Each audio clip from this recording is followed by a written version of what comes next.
nous voilà revenus pour une petite vidéo sur la pression osmotique. Donc c'est la troisième de la série. Dans cette vidéo, on va décrire la pression osmotique de façon quantitative et on va voir en particulier l'expression de la loi de Van 't Hoff pour la pression osmotique.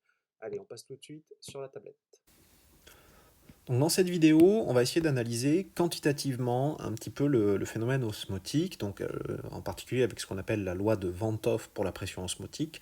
Donc les prérequis, c'est un petit peu toutes les relations qu'on a vues dans la vidéo 1, surtout les relations sur le potentiel chimique, et je vais aussi utiliser la relation de l'air, et également dans la vidéo 2, l'analyse qualitative que j'ai faite du phénomène osmotique, parce que ça va quand même me guider dans ce que je vais faire ici. Donc, je vous rappelle les conditions. Hein. Donc, j'ai un phénomène osmotique où j'ai deux compartiments qui sont remplis du même solvant. J'ai une membrane qui ne laisse passer que le solvant. Je rajoute du soluté dans le compartiment A. Le niveau de l'eau monte dans le compartiment A, dans le capillaire au-dessus du compartiment A.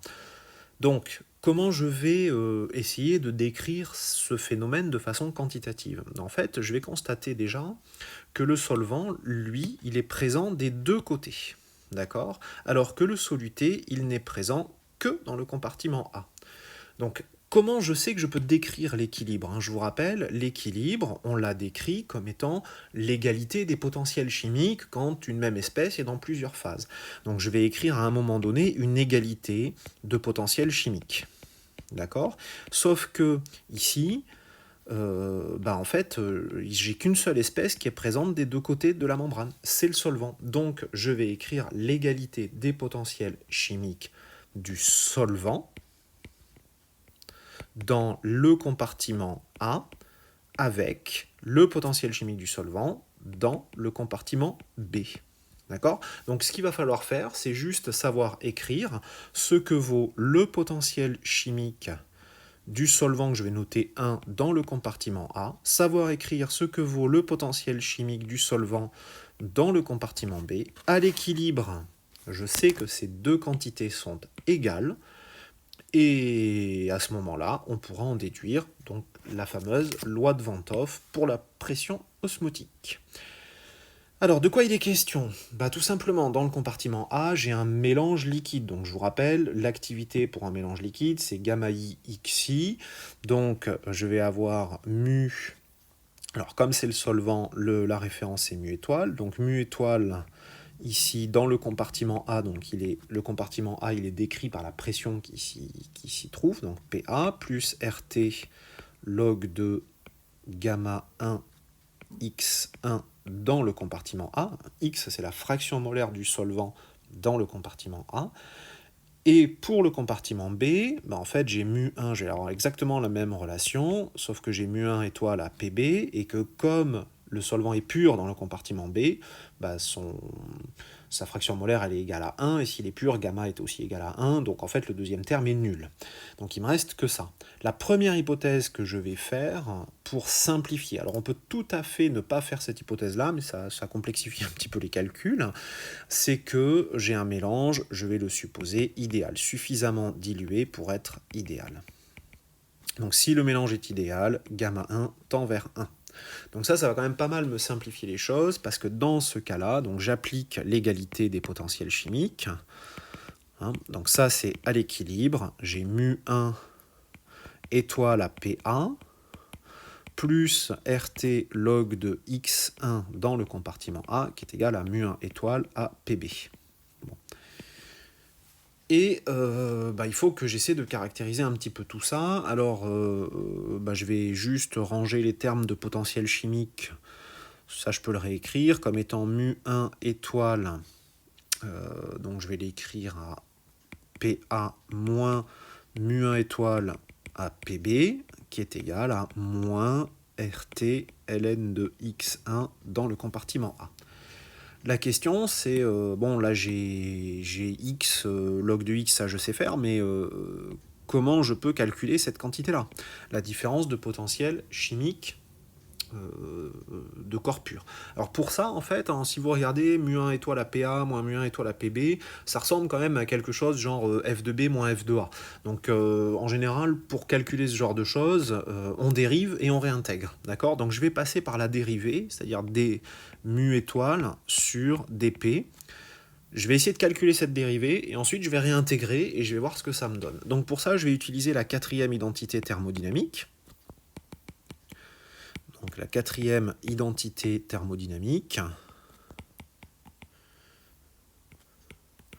Donc dG, c'est VdP moins SdT. Alors plus somme sur I des mu I des ni, mais là comme je m'intéresse au potentiel chimique du corps pur solvant, j'ai pas besoin de m'embêter avec les autres quantités.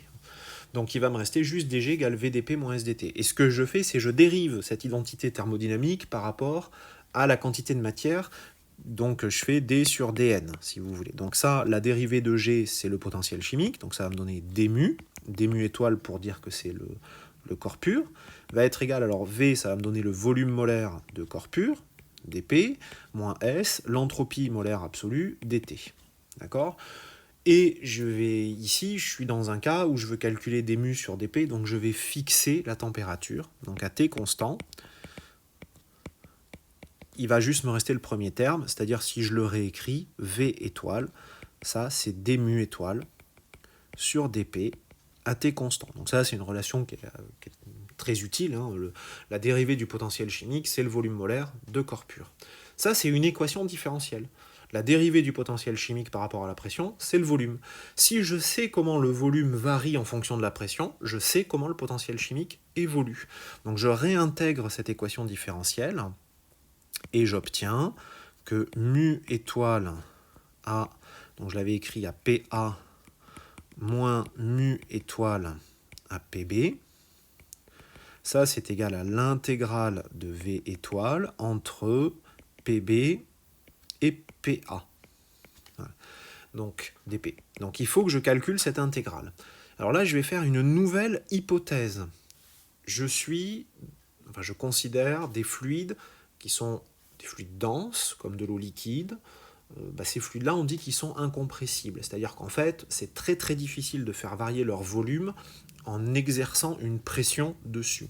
Donc tant que j'ai des variations de pression qui ne sont pas trop grandes, en fait, la variation de volume molaire, elle sera relativement faible. Donc du fait que j'ai des fluides qu'on va qualifier de incompressibles ou quasi incompressibles, dans ce cas-là, je vais supposer que V étoile est à peu près constant. Alors évidemment, quand j'écris constant ici, c'est-à-dire par rapport à la pression, la variable que je considère, c'est vraiment la pression. Ça peut changer de façon assez significative avec la température, mais par rapport à la pression, ça bouge assez peu. Donc si c'est constant, je peux réintégrer très simplement mon équation différentielle. Donc mu étoile à PA moins mu étoile à PB. Donc ça va être égal, alors si c'est une constante, je le sors de mon intégrale, V étoile fois PA moins PB. Et ça, si je réécris mon égalité de potentiel chimique, c'était moins RT ln de X1 dans le compartiment A. Alors X1, il s'avère que si j'ai juste un mélange binaire, X1, ça c'est 1 dans le compartiment A, 1 moins X2 dans le compartiment A.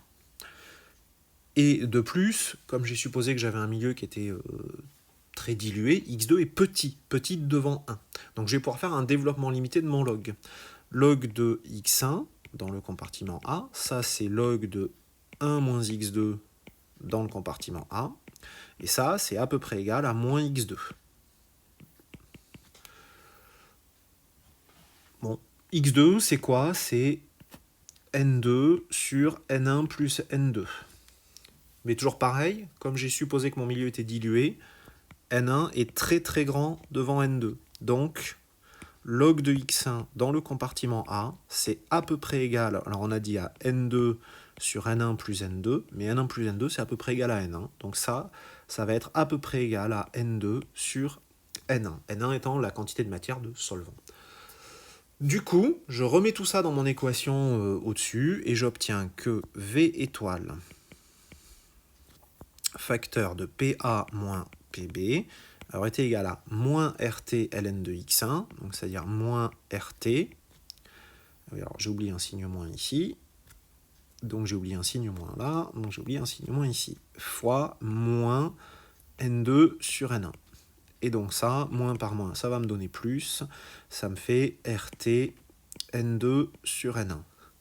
Alors PA moins PB, on a dit que c'était pi, la pression osmotique.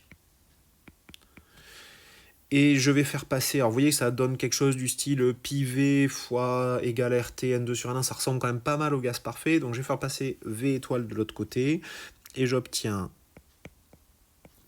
pi, la pression osmotique est égale à RT N2 divisé par N1 V étoile. Donc N1 c'est la quantité de matière de solvant, V étoile c'est le volume molaire du solvant pur, donc ça, en vertu de la relation de l'air, c'est égal à V, le volume du compartiment A. Donc là, pi est égal à RT N2 sur VA. Et N2, c'est la quantité de matière de soluté. Je ne l'ai pas précisé à chaque fois pour ne pas alourdir les équations, mais c'est la quantité de matière de soluté dans le compartiment A. Donc pi est égal à RT N sur V. N sur V, c'est la concentration. Au final, on obtient cette relation. Pi ici, c'est la concentration, je vais l'écrire comme on l'écrit souvent avec des crochets, en soluté, fois R, fois T. Donc ça, c'est ce qu'on appelle la loi de Van 't Hoff pour la pression osmotique. Attention, attention, c'est comme pour les gaz parfaits, il faut faire attention aux unités. C'est toujours pareil. Je vous rappelle ici que pi, a priori, c'est une pression, ça se mesure en pascal. T, c'est une température, ça se mesure en Kelvin. R, c'est la constante des gaz parfaits, 8,314 joules par mol et par Kelvin. Et si vous utilisez ce jeu d'unités, dans le modèle des gaz parfaits, la quantité de matière elle est en mol et le volume il était en mètres cubes. Donc ça veut dire qu'ici, la concentration, il faut l'exprimer en unité SI, c'est-à-dire la concentration, elle s'exprime non pas en mol par litre, mais en mol par mètre cube. Attention, ça c'est vraiment quelque chose qui peut poser problème. Quand on fait un calcul de pression osmotique, la concentration elle est en mol par mètre cube. Alors comment je passe de l'un à l'autre? Si vous mettez une certaine quantité dans un litre, vous en mettez 1000 fois plus dans un mètre cube, puisque dans un mètre cube vous avez 1000 litres. Donc il y a juste à faire un petit facteur 1000 entre les deux. Vous savez tout sur la pression osmotique et comment on peut l'obtenir de façon quantitative à l'aide de la loi de Van 't Hoff. Donc dans les vidéos qui suivent, on fera surtout des applications de cette loi dans différents types de situations. Allez, à très bientôt, au revoir.